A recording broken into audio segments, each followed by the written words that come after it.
Good afternoon, Oussama. Thank you so much for joining us today at FHS. Good afternoon, Daria. Thank you so much for having me here. And I'm really pleased to be part of this event and be here with you today. Wonderful. Thank you so much. Well, branded residences has been quite a hot topic, and we've covered quite a few sessions in this edition of FHS Saudi Arabia.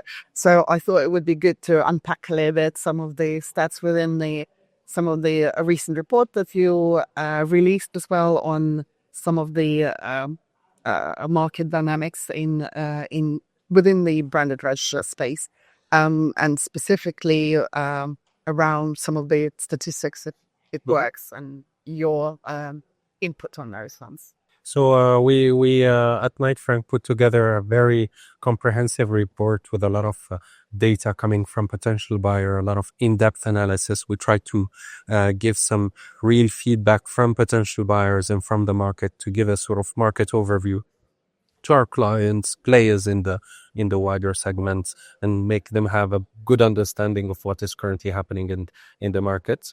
So there are a lot of, I'd say, key messages that came across. I think one of the interesting messages that came by is that millennials, expats are very interested in purchasing some of the properties, which can come across as a unusual, I'd say, intention. There is a lot of, I'd say, content as well as per spend, what sort of level people are expecting to build, to buy, and how much developers are planning to sell. So it's a good way for them to get an understanding of where there potentially is a mismatch as well.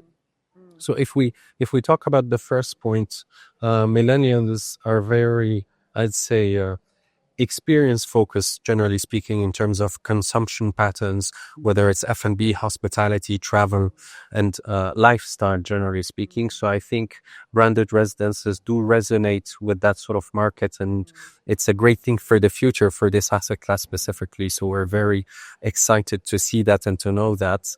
However, they do have some requirements. We understand that more than 30% want these as a sort of investment, rather than just picking it as their first home. So there is something about the age gap where people don't necessarily consider buying a house as something as a sort of use of it, but rather as an investment and temporary use.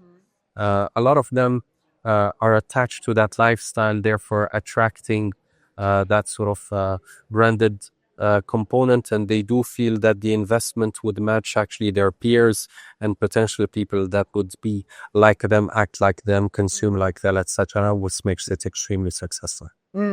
Fabulous. And what do you think is actually driving that interest among younger population, specifically within the branded residence space? So I think it's a general trend. The travelers are more and more sophisticated.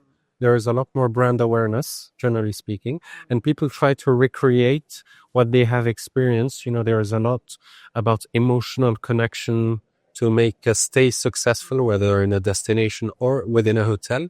And brands do play a big role in that, in creating that emotional connection between a customer and a provider. And this translates into that sort of, I'd say, attachment that we're great to see. One of the other elements is that a lot of them apparently are very likely to buy, more than 30%. So they're close to buying. So it's interesting to see that it's not something prospective, but imminent in terms of action plan. So the consumption patterns as well are less long term, but they're more into action as well, and not just contemplating the projects. There's an interesting disconnect that was highlighted in your report in terms of the average budget for branded residences was or is about 3.1 million riyals, Saudi riyals, and then only 30% of respondents expect to pay under 750,000 riyals. What do you think? How market is going to reconcile all of that? So this disconnect. Yeah. So this was one of our key messages to our clients and investors and developers, saying, hey, you're planning to sell at this price. A big share of the potential buyers want to buy at this price. So how can we work together towards bridging that gap. So with regards to branded residences, there are a certain, I'd say, number of tools that we can use and approach, I'd say, change. So one of them would be maybe trying to have smaller areas, so more concise design space, as well as considering the millennial profile, which requires less bedroom as well, as a sort of market example. The other one would be to look at costs as well, development costs. So overstating some elements as part of your design would have to be reviewed, and you have to find the right balance between what you're providing as an offer and how much you're spending on it, and cut down on the unnecessary aspects of it while still maintaining that branding aspect of it and the critical experience, I'd say, key milestones or touch points that you have.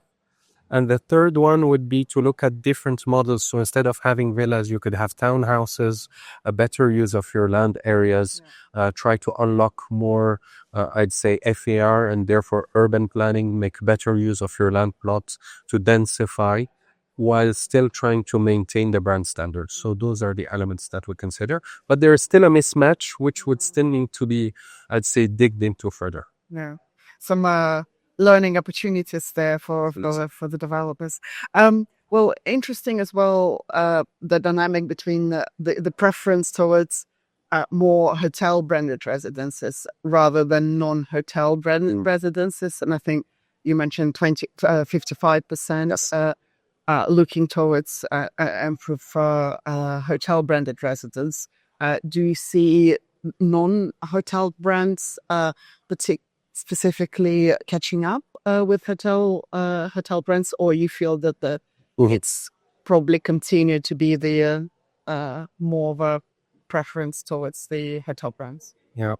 So it's an interesting point where we have one fact which says that 55% prefer hotel branded residences, and on the other hand, I'm not sure it's mentioned in this report, but you have more or less 80% of branded residences that fall under the hospitality hotel brands. So it means that there is a gap for non-hotel brands that is currently available if we look at the preferences, and therefore you could explore the luxury brands, maybe the F&B brands like Nobu as well, and some of these more, I'd say, less hospitality focused, I'd say, offerings. But at the same time, if you look at how an operator thinks and how they protect, I'd say, their brand, which is their assets, and the, I'd say, measures that they implement in the properties in terms of maintenance, control, making sure that the property is perfectly maintained and keeping that sort of brand recognition live for the future. I think hospitality brands are doing it right on the long term. So there is still a short-term opportunity for non-hospitality brands. Let's see how those standards evolve for the I'd say, hospitality brands, the fashion brands, the luxury brands, etc. Yeah. Fashion brands, on the other hand, do provide developers with less constraints. So they're an excellent way to generate premiums without having all the hassle of, I'd say, the constraints that come after you have built and developed and sold. So that's another, I'd say, good use of it. But they need to focus on quality and make sure that it remains on the long term and not just selling furniture. Yeah, no, absolutely. Well, talking about particular drivers for getting into branded residences, I understand that services amenities tends to be the number one priority for particularly in terms of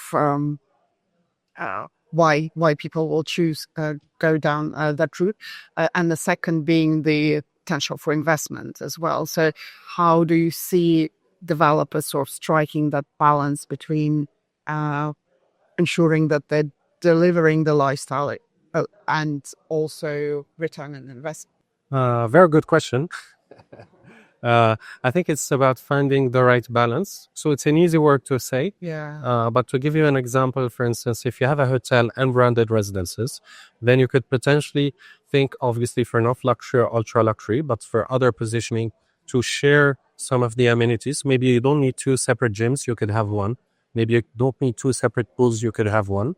subject to, I'd say, classification requirements and all the regulations that are subject to each market. But I think there are possibilities to save on those, create that experience, I'd say, give all the necessary and the good to haves for that brand or for that experience to materialize, but at the same time not overspend on it. So this would give lower construction costs, more attractive prices, and better ROIs for end customers. Yeah, wonderful. Incredible. I'd love to chat with you for much longer and talk about all of those trends and how it defines the market as well. But I think that's all we've got for today. A really big thank you for spending a little bit of time and giving us the breakdown of those insights as well. Thank you so much for your time. Pleasure being with you, and hope to see you soon again. Thank you so much.